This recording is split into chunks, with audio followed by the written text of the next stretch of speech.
So we have a whole learning platform, and we create the whole ecosystem around learning for organisations. And we focus on three different aspects.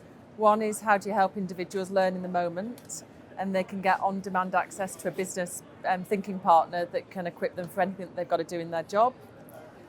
We also then record and analyse all those conversations, so we help organisations really learn what's consuming their people. And then we pull the metadata out of that, and we can feed into society the trends from either gender, geography or generational issues, and help organisations understand what they've got to do to improve the employee experience.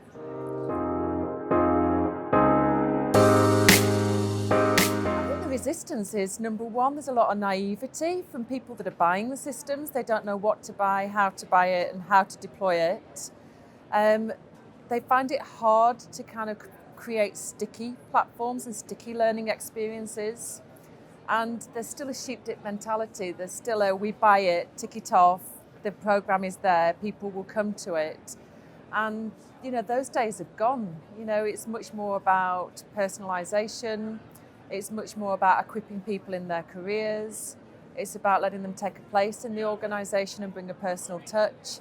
And I just don't think that some organisations, I would say, at least 80% really have the mindset to be able to equip the whole kind of organisation with the skills that they need.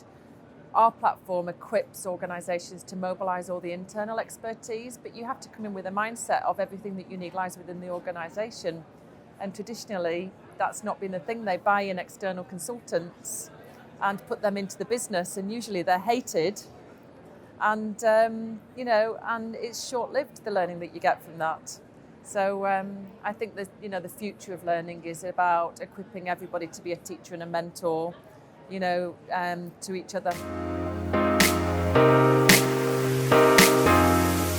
The legacy mindset is prevalent, and that comes from them buying quite traditional learning systems.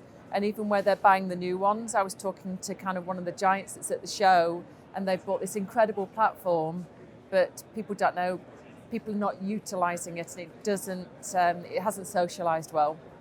So it's something that they have to do rather than it being something that people want for themselves. And to that point that I mentioned earlier, they're not, I don't know about you, but when I sit in an organisation, I want to feel worthwhile, I want to feel meaningful, I want to feel respected, I want to feel as though I'm doing a good job. And I want to be valued for the experience that I have. And we just need to find a place where everybody can be an expert and everybody can learn from that expertise. And these big legacy organisations, in my mind, don't have the experience to be able to put in that kind of whole system learning.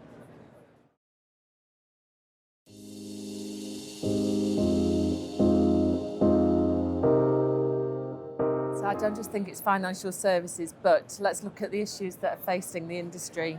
85% of people in work are disengaged because they're too stressed, they're working too many hours and they're not earning enough money.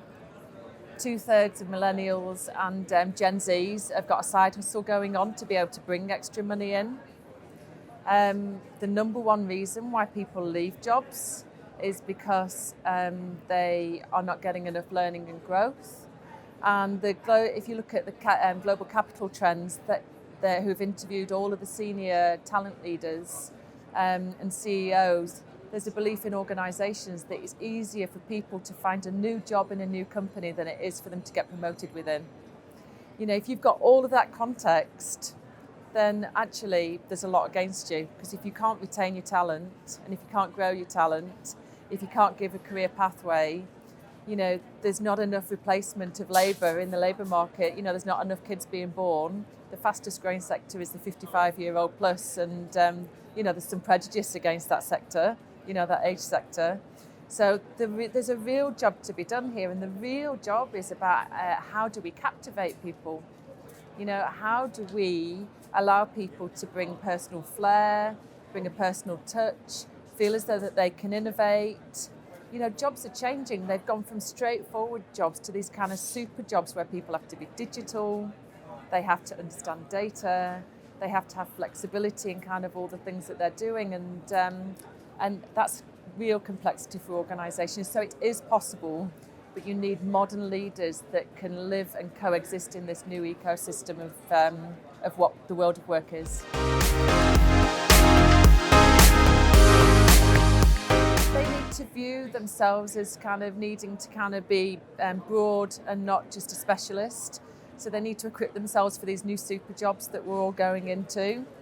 They need to be distinctive. I've interviewed, we're hiring at the moment, and I've interviewed far too many people that don't really know the company that they're coming to be interviewed by, because they have an expectation of putting in a CV to 200, 300, 400 companies, so they don't really know who they're turning up for. So they need to know the company, they need to know why they want to work there.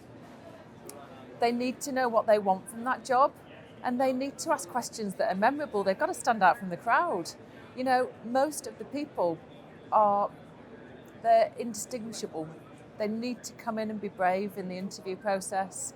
They need to push organisations to say, what am I going to get from you? How are you going to progress my career? What can I expect my job to change into? What learning and development will I get? How can I participate in here in a meaningful way so that we're doing something good for society? And if that framework isn't, if they don't come in with that kind of framework or that attitude of mind of actually, I don't need to play it safe, I think that they'll just kind of sit in this kind of, big crowd of people that don't stand out. So stand out is my message for students. Do stuff that makes you stand out and write better CVs. Their CVs are atrocious. Write a better, sharper, cleaner, marketable CV. It's not that they've not got the experience, it's just that reading their CV is drab.